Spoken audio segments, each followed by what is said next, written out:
pessoal, meu nome é Ricardo Zeno, sou profissional de investimentos e assessor de investimentos há mais ou menos 20 anos.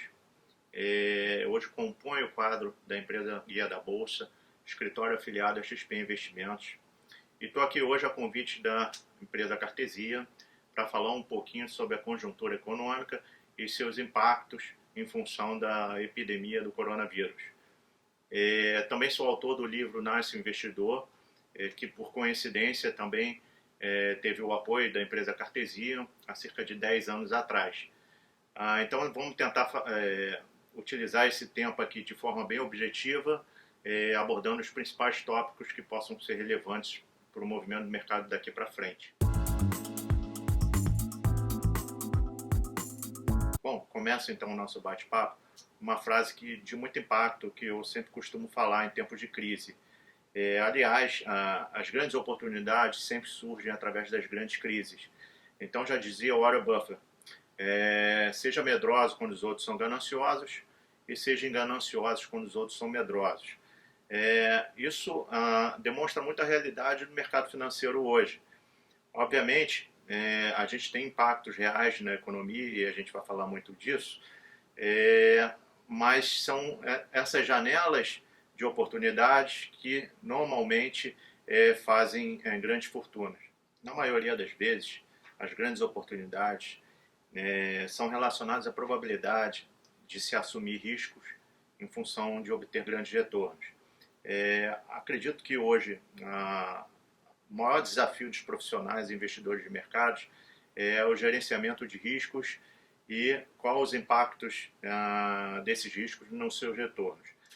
Diante de todo esse cenário, acredito que você, investidor, deve se fazer essa pergunta. Qual a escola de estudos eu devo seguir? A escola fundamentalista? A escola da análise técnica? Eu costumo dizer que ambas são extremamente necessárias e que ambas se complementam. A linha da escola fundamentalista é através de seus indicadores, através de seus fundamentos, através de seus múltiplos, e na linha da escola da análise técnica, pelo comportamento dos preços das ações passados e, em função disso, tentar traçar uma projeção futura. A princípio, essas duas linhas de estudos são diferentes, porém os conceitos complementares. Vivemos num mundo globalizado, onde investimentos afetam a vida dos agentes poupadores. Quanto mais informação e quanto maior a capacidade de análise desses dados, menor será a probabilidade de prejuízo ou de perda de capital. Outro fator importante a se levar isso em consideração é a análise do risco-retorno. Quanto maior o risco o investidor está disposto a tomar, obviamente, maior retorno ele vai querer ter. Então, é muito importante que se faça uma pré-avaliação da sua tolerância a risco e ver se você está disposto a tomar aquele risco ou não, porque a perda de patrimônio e a perda de capital pode ser irreversível ao longo do tempo.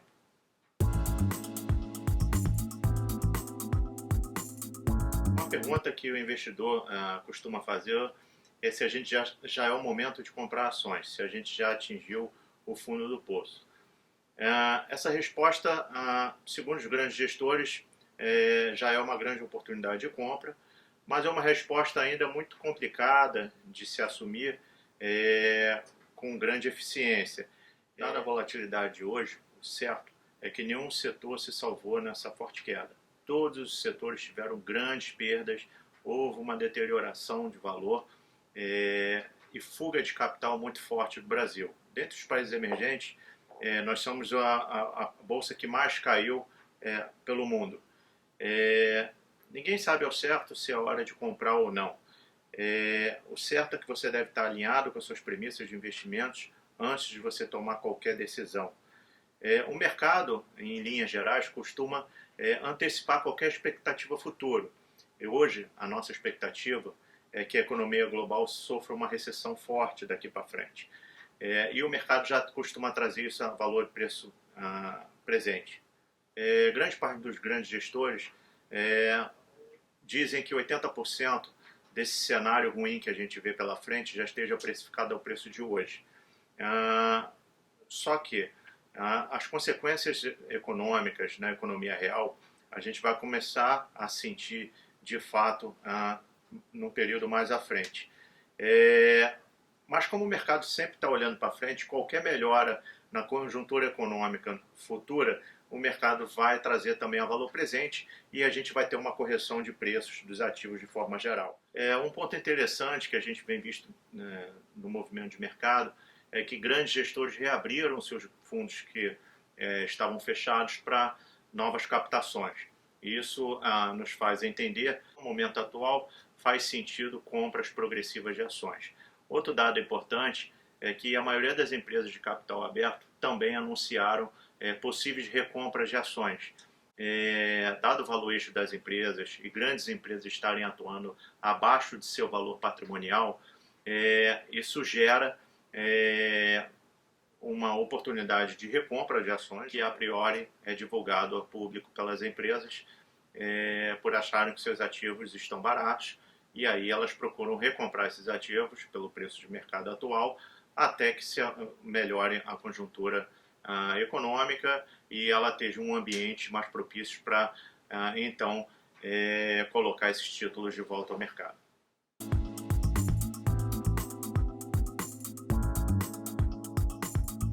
Os impactos no cenário atual, no curto prazo, são os piores possíveis. A gente vem vivendo o epicentro da crise, a gente completa mais ou menos um mês de crise econômica, e o agravamento dessa crise se deu muito em função do alastramento da epidemia no mundo afora.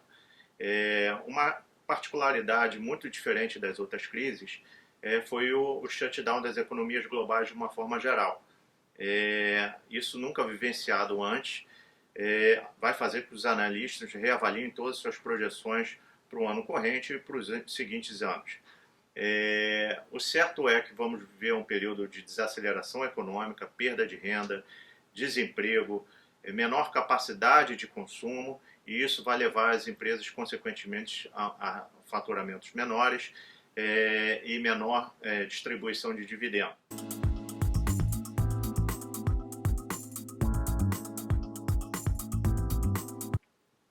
Então, no curto prazo, a grande questão é quanto tempo essa crise pode durar. Porque a gente sabe que toda crise tem um início e um fim. Esse fim pode ser um pouco mais curto ou um pouco mais longo. E nesse meio tempo, o que acontece? Como é que as empresas sobrevivem? Acredito eu que vai vir uma grande onda de fusões e aquisições para empresas menores que não vão conseguir sobreviver, sendo assim adquirida por grandes empresas e empresas que têm mais fácil acesso a capital. Isso vai se refletir também em novas aberturas de capitais. Com esse ambiente econômico que foi criado, dificilmente as empresas vão vir a mercado nesse momento, até porque a demanda pelas ações vai cair bastante e seu preço vai ser prejudicado. Algumas ações coordenadas por parte dos bancos centrais vêm sendo tomadas. Alguns estímulos monetários via política monetária, alguns estímulos fiscais, algumas injeções de capital na economia, na produção, vêm sendo tomadas e anunciadas pelos bancos centrais. Isso, no curto prazo, dá uma sensação de que a crise tende a ser contornada. Porém, a gente não sabe se essas cifras anunciadas de fato vão fazer efeito sobre a economia real. No Brasil, BNDES e outras instituições financeiras já anunciaram melhor acesso ao crédito, com taxa de juros menores.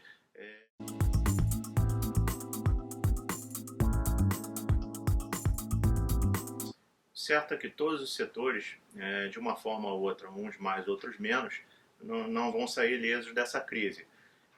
Alguns setores já sofreram bastante, o setor das companhias aéreas, que tiveram seus preços quase caindo 80% no mercado. Outros setores, como o setor de varejo, em função do shutdown da economia de uma forma geral, vai sofrer consequências de um baixo consumo, um aumento do endividamento, também vai repercutir a perda de renda, o desemprego. Quer dizer, isso tudo são fatores para que levem essas empresas a faturar menos no horizonte de 6 a 12 meses. Setores que devem sofrer um pouco menos, acredito eu, setores regulados, setores de concessão, setores de energia, de uma forma geral, são regulados e têm as suas tarifas pré-definidas. Mas, se tratando aqui de setores variados, desde setor financeiro, a setor de automóveis, eu acho que todos vão ter um baque, todos vão sofrer de uma forma geral, e isso tende a ser precificado como já está sendo no preço dos ativos no mercado.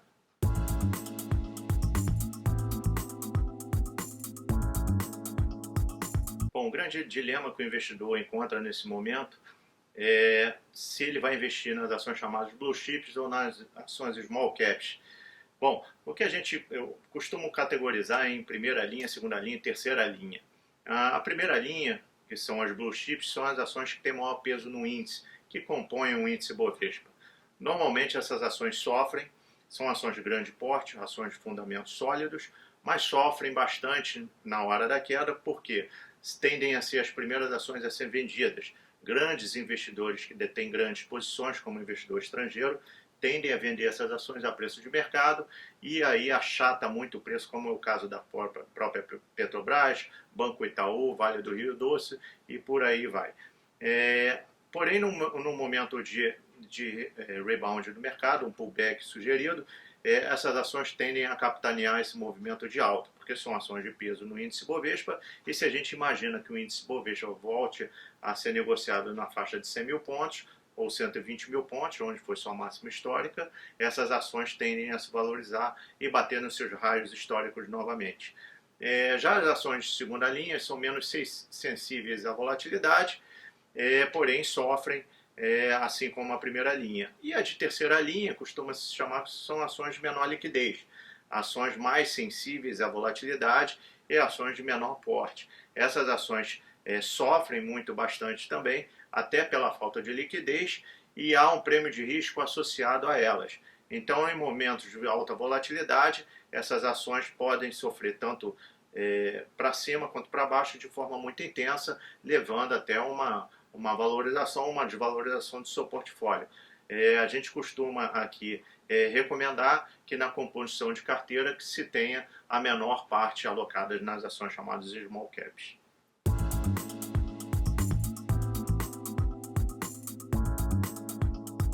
Algumas premissas que eu acho importante antes de se começar a investir, ou até para o investidor que já esteja no mercado, eu selecionei algumas delas e, na verdade, são 6 dicas que eu gostaria de estar colocando para vocês.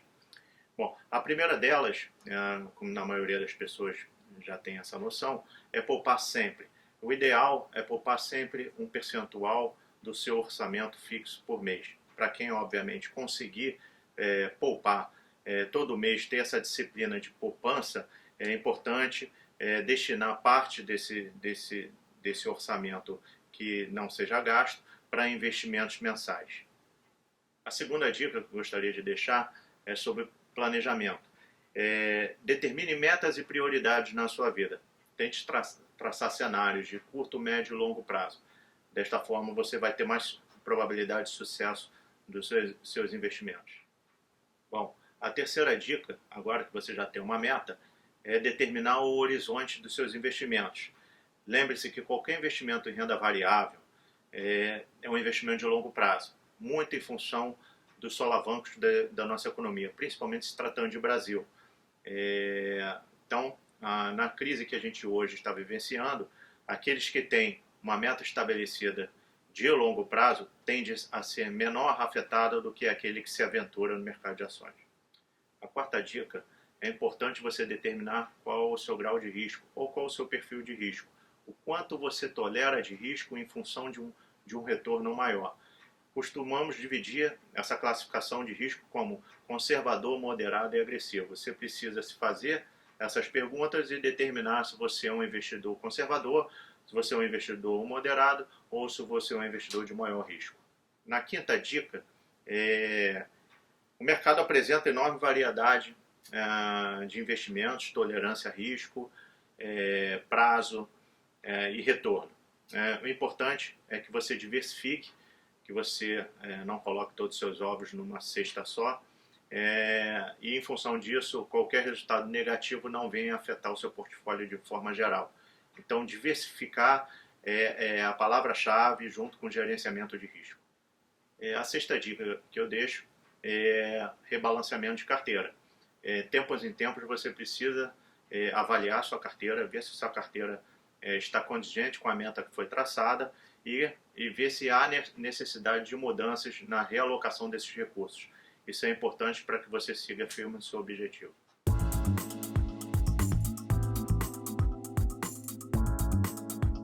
Bom, os mercados de capitais são extremamente importantes para qualquer expansão da economia de um país. Um mercado eficiente, ele permite alternativas de financiamentos e acesso a capital de baixo custo. Nos mercados desenvolvidos e no Brasil, os mercados acionários lideram esse processo expansionista. Eles permitem o financiamento das empresas para que as empresas captem recursos, aumente seu processo produtivo e, dessa forma, gerando novos empregos e alimentando a rodana do crescimento econômico de uma nação. Bom, nesse cenário que alimenta o processo de crescimento econômico, a gente pode citar os IPOs. Esse ano de 2019, a gente teve o maior número de empresas que vieram ao mercado captando volumes e cifras de recursos até então nunca realizada antes. Isso mostra o apetite, eu costumo até dizer que isso é o termômetro da economia. Quanto mais empresas vindo acessar o mercado, significa que mais aquecido a gente se encontra em termos econômicos. Em função dessa crise recente, é provável que a gente veja nesse ano corrente e até em 2021 uma redução do número de empresas que venham acessar o mercado. Claro que ainda é prematuro se afirmar alguma projeção nesse sentido, mas em condições normais a tendência é que se haja uma redução, até porque a nossa economia, já as projeções sendo refeitas, deve crescer mais do que o estimado, e a economia global do mundo inteiro. Então, o mercado de abertura de capital é um mercado muito saudável, eficiente para crescimento econômico, e a gente se costuma dividir essa captação em dois tipos: a captação via mercado primário e a captação via mercado secundário. A captação no mercado primário é quando uma empresa vem acessar o mercado, onde ela procura captar esse recurso, e esses recursos são canalizados diretamente ao caixa da empresa. Isso alimenta o processo de crescimento dessa empresa, onde é amplamente também divulgado em seu prospecto preliminar, tanto os fatores de risco quanto o destino desse uso e de recursos aonde eles vão ser alocados para que o crescimento da empresa seja atingido. E já a captação no mercado secundário, ela se dá num processo de venda de ações ou então venda de uma participação de um investidor da empresa, ou até redução de sua participação. Normalmente o recurso captado por essa modalidade, ela não é canalizada ao caixa da empresa, e sim ao bolso propriamente dito do acionista. Então são dois tipos de captação que deve ser analisado pelo investidor, não só empresas que vêm ao mercado pela primeira vez e que abrem capital de fato, como empresas que já são negociadas no mercado e que desejem fazer uma nova captação, seja para aumentar o seu capital social, ou seja para vender novas ações. Todo o processo de IPO há um registro na CVM, há uma intenção de abertura de capital, onde são coordenados por grandes bancos. Então, é definido um prospecto preliminar, onde esse prospecto é público e ali contém as informações mais importantes e de fatores de risco dessa empresa. A tomada de decisão, ela se dá por conta do investidor, onde ele decide se vale a pena apostar ou investir ou diversificar seu patrimônio nessas novas empresas que são novatas no mercado, ou destinar os seus recursos para aquelas empresas que já são negociadas, já têm um track record e são empresas de fundamentos conhecidos, fundamentos mais sólidos. Uma forma de tentar se proteger contra o mau funcionamento do mercado de capitais é investir em empresas que adotam as políticas de governança corporativa. Empresas que detêm como política e core business a governança corporativa normalmente tendem a ter seus preços mais valorizado do que as demais empresas. Isso foi um processo iniciado nos Estados Unidos e Inglaterra e que veio se espalhando pelo mundo de uma forma geral. Então, uma dica para todos os novos investidores que vêm acessar o mercado é tentar buscar informações no sentido de que nível de governança corporativa essa empresa tem como política atual. O segmento do novo mercado foi um segmento instituído pela Bovespa que visa garantir os mesmos direitos aos acionistas minoritários. É um segmento chamado de alto padrão de governança corporativa, que tendem a atender às normas de proteção ao acionista e garantir os seus mesmos direitos.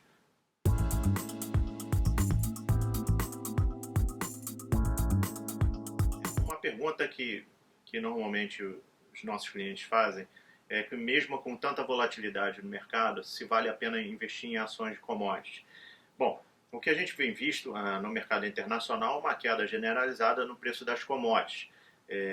Vis-à-vis o petróleo, com um recuo de aproximadamente 40%, e as commodities metálicas de forma geral. Isso se dá pela menor perspectiva de crescimento dos países de uma forma geral. A China, por ser uma grande demandadora dos nossos produtos primários, também com reavaliação do seu crescimento no ano corrente para 2021, elas tendem a exercer uma força grande sobre o preço das commodities no mercado internacional. Isso afeta nossas empresas aqui dentro em função do nosso índice ser bastante carregado em empresas de commodities, como Vale, Rio Doce, Petrobras, as siderúrgicas e outras empresas do setor. Eu acredito que faz sentido o investidor ter ações de commodities no seu portfólio.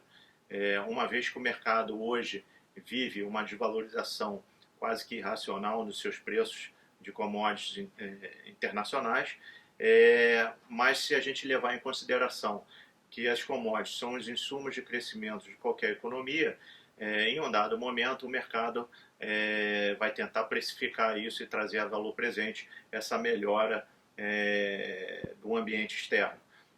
Então, vale a pena sim ter uma parcela do seu portfólio alocado nas empresas do setor de commodities, como Vale, Petrobras, Siderurgia, mesmo que hoje a gente esteja com preços bem depreciados no mercado.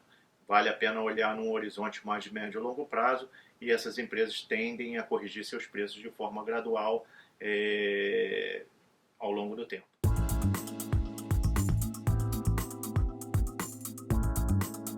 Na turbulência de mercado hoje, o que fazer?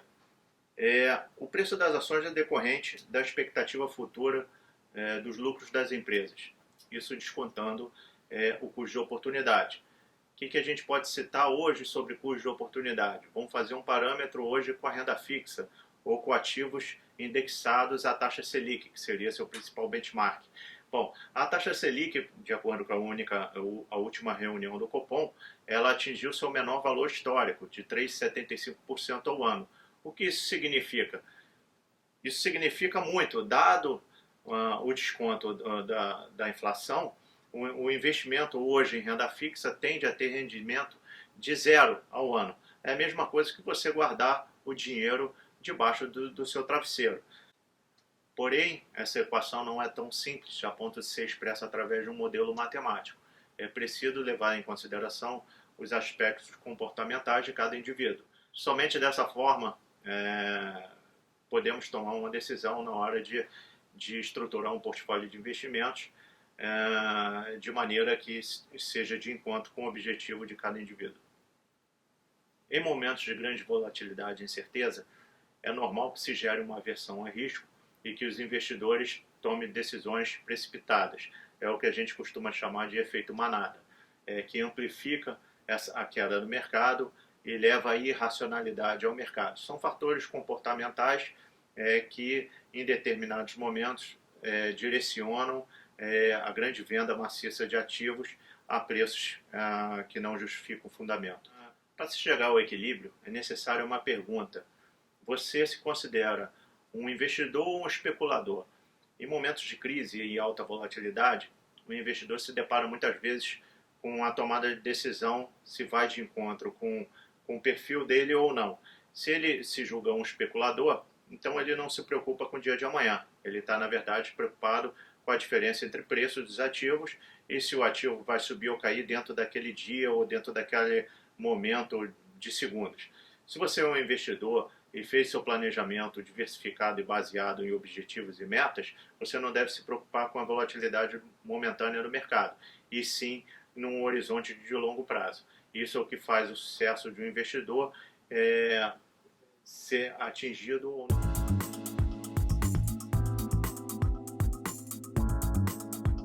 No momento atual que se encontra, o mercado se encontra num bull market ou num bear market. O mercado está bullish ou bearish. Bom, para diferenciar esses dois mercados, costuma-se dizer que o mercado que está em mercado de tendência de baixa é um mercado de bear market, é um mercado do urso. Quando se há uma reversão de tendência, normalmente acima de 20%, o preço dos ativos costumam caminhar de forma contrária ao que estavam. No mercado brasileiro, até meados de fevereiro, a gente poderia afirmar que a gente se encontrava num mercado de bull market, o mercado batendo 120 mil pontos e galgando patamares históricos nunca alcançados. Já na situação atual, de um mês para cá, o mercado deteriorou suas condições econômicas e houve sim uma reversão de tendência forte no preço dos seus ativos. Então se costuma dizer aqui que o touro empurra para cima e o urso normalmente empurra para baixo. Então atualmente, para aqueles que estão iniciando no mercado, o mercado de bear market seria um mercado de tendência de baixa, assim como o mercado de bull market é um mercado de tendência de alta.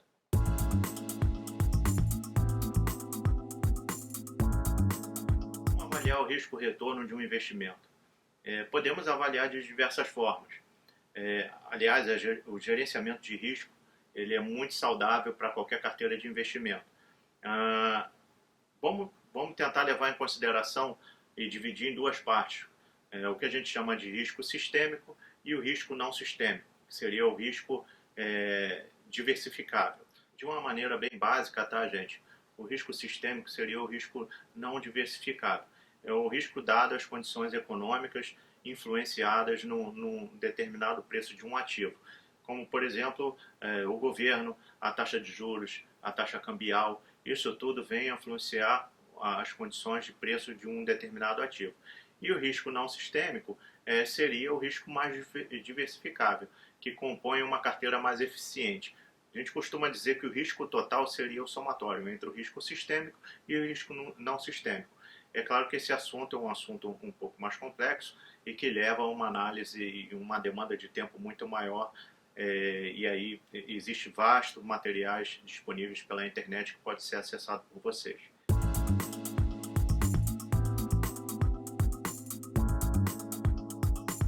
Então, como podemos decidir aonde investir? De um lado a gente tem a renda fixa, de outro lado a gente tem a renda variável. Primeira coisa a se fazer é identificar o seu perfil de risco, se você tem tolerância a risco ou se você não tem. Se caso você tiver, qual é o percentual que você destinaria à renda variável? Isso pode variar muito, de 10%, de 5%, até 50%, 100%, enfim. Esse tipo de análise tem que ser feita a priori antes de qualquer passo. Na renda física, o que a gente tem hoje? Qual o objetivo hoje de se investir na renda variável? É tentar superar a renda fixa. Como foi dito antes, a nossa taxa Selic hoje se encontra nos menores patamares históricos, 3,75 ao ano. Isso descontado a inflação, se gera um resultado nominal próximo a zero. É quase que o mesmo de se guardar um dinheiro. Já na renda variável, você tem que assumir algum tipo de risco em função de ter um retorno maior. Então, a aceitabilidade da volatilidade e das condições econômicas que influenciam o movimento de preços tem que ser assumidas antes de qualquer movimento. No caso da renda fixa, o investidor tem uma previsibilidade maior. Ele consegue estimar o seu ganho nos produtos que ele está aplicando, como títulos do governo, pré-fixados, títulos pós-fixados e, de forma geral, ele consegue ter uma previsibilidade e um controle de risco maior. Já na renda variável, vai depender muito das condições econômicas do mercado e no setor que a empresa que você está investindo se enquadra. Então, esse é determinante para que se tenha resultado nesse tipo de investimento.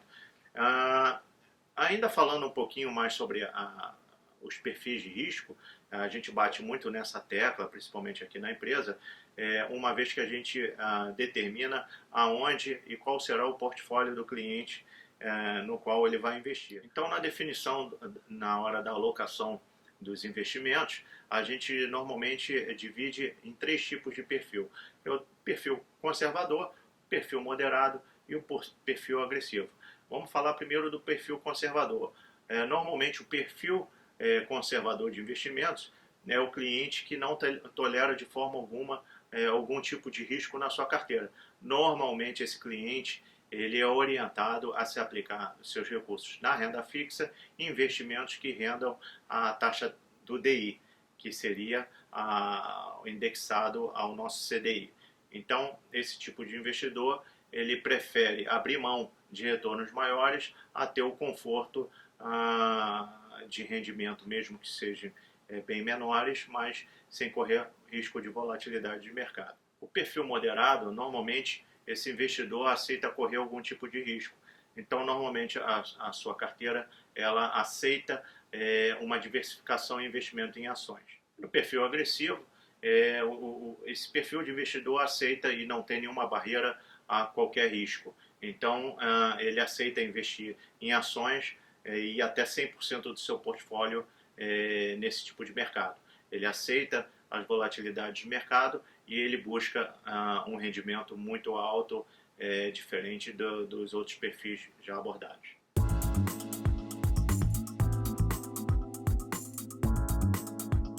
Como participar desses mercados? Normalmente o investidor ele pode participar tanto individualmente como de forma coletiva. O que seria isso? Individualmente, ele vai abrir um cadastro numa instituição financeira, numa corretora de valores, e ele pode, por si só, acessar o mercado e fazer seus próprios investimentos.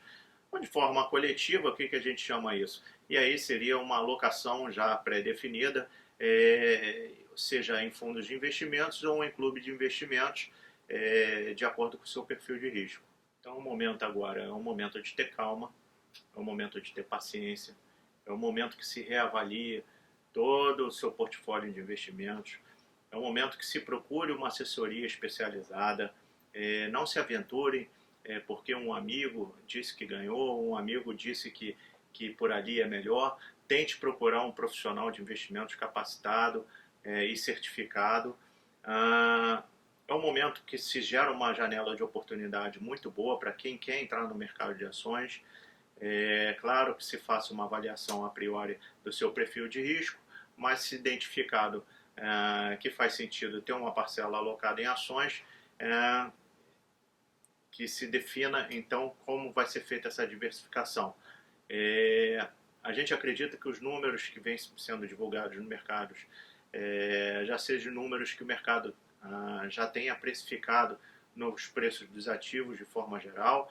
A gente acha que o mercado, com o passar dos meses, ele tende a iniciar um processo de correção de preços gradual, e quem hoje investir nesse mercado, de certa forma, vai estar se beneficiando num dado momento.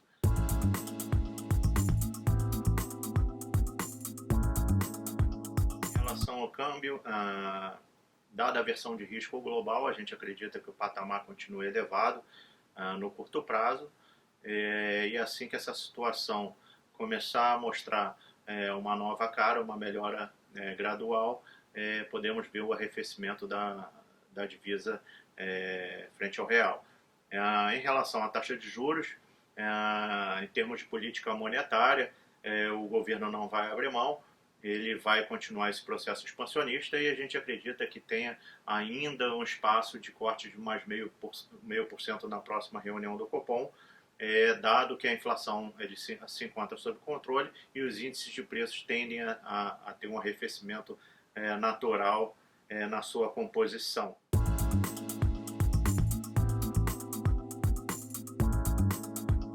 Em relação ao cenário internacional, não vai ser diferente. A gente acredita que China deve ter uma recuperação um pouco mais rápida que os demais continentes, como Estados Unidos e Europa, é o que a gente chama de recuperação em V. Então, é uma recuperação um pouco mais acentuada, de forma mais rápida, dada a contenção do espalhamento e controle da pandemia. Nos Estados Unidos, a gente acredita que a expansão deva ser em forma de U. Os Estados Unidos deve sofrer um pouco mais nessa recessão econômica e deve demandar um pouco mais de tempo para que se volte ao crescimento anterior. E na Europa a gente acredita que seria uma recuperação mista, dado a conjuntura que se instalou momentaneamente. No Brasil a gente já há revisões das projeções para crescimento econômico. Essas projeções já são negativas para esse ano e para o ano de 2021, só que pode haver alguma melhora daqui para frente.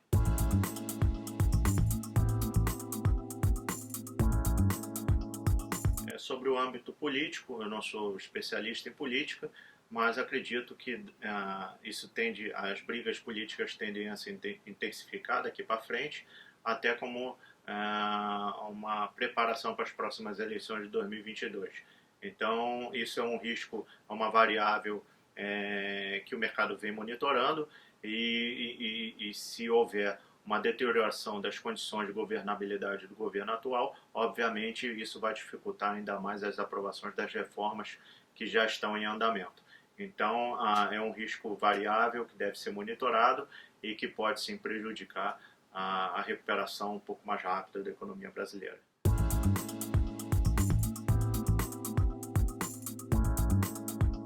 Em relação à nota de crédito soberana, a Moody's e outras agências de classificação de risco já anunciaram intenções no corte das notas de crédito em massa dos países de forma global. Então o Brasil não foge à exceção.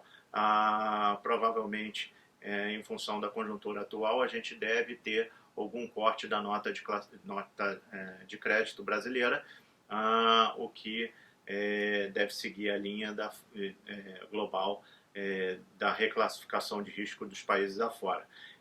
E isso também se estende às notas de crédito das companhias brasileiras aqui listadas, podendo haver corte na classificação de risco de algumas empresas que apresentarem dificuldade no gerenciamento de seus caixas financeiros. Gente, espero que vocês tenham gostado. Tentei ao máximo sintetizar os assuntos que são de relevância para uma tomada de decisão. Me deixo aqui à disposição para qualquer dúvida que possa surgir. Vou deixar também meu contato na tela de e-mail, meu contato de LinkedIn, e espero poder ajudar ao máximo quem eventualmente tiver necessidade. Obrigado pelo tempo aqui com vocês e até a próxima.